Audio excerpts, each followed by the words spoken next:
To read a chapter from my first book and then a almost finished chapter from my new book so y'all can see the difference, the growth. All right, so this is from my first book, which is on Amazon. It is Snakes in the Land. One night I was sleeping. I had a dream. In my dream, I was with my family on what seemed like a camping site. My mom, sister, and I went into what I'm assuming was a community cabin. Shortly after we entered, I walked out and was walking to a different location. As I was walking, I had my phone in my hand. I was consumed by it indeed. As I continued to walk, I kept my head down. I was comfortable. I then instantly heard a voice say, "Snakes in the land," but it was subtle. I took another step with my head still down. Then I heard the voice again loudly and rapidly saying, "Snakes in the land, snakes in the land."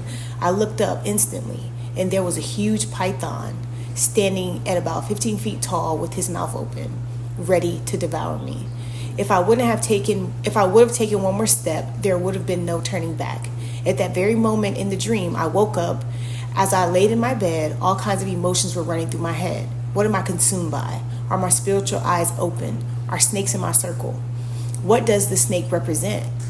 Those are all questions I began to ask myself. Though I may not know precisely what the dream meant, I know I learned some fruitful lessons. Sometimes we can be consumed by our own intentions that we block out the voice of God when He's only trying to protect us from our own steps.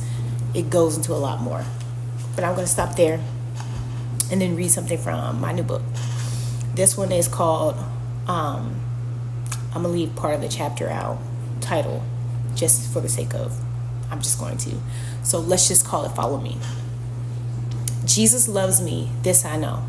We all begin with lullabies, tiny voices, simple songs. Jesus loves me, this I know, for the Bible tells me so. It's where many of us first met Him, in Sunday school circles and bedtime prayers. But the Bible doesn't stop there. It tells us more than just that He loves us. It tells us how to love Him back. We're not babies anymore. And though the song still sings in our hearts, in our souls, the invitation deepens. We're called to grow, to go from milk to meat, to rise up in truth, and to let that love move us, change us, cost us something.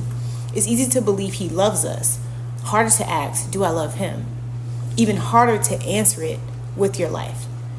There was a season in my life when I talked a lot about, I'm gonna leave it there.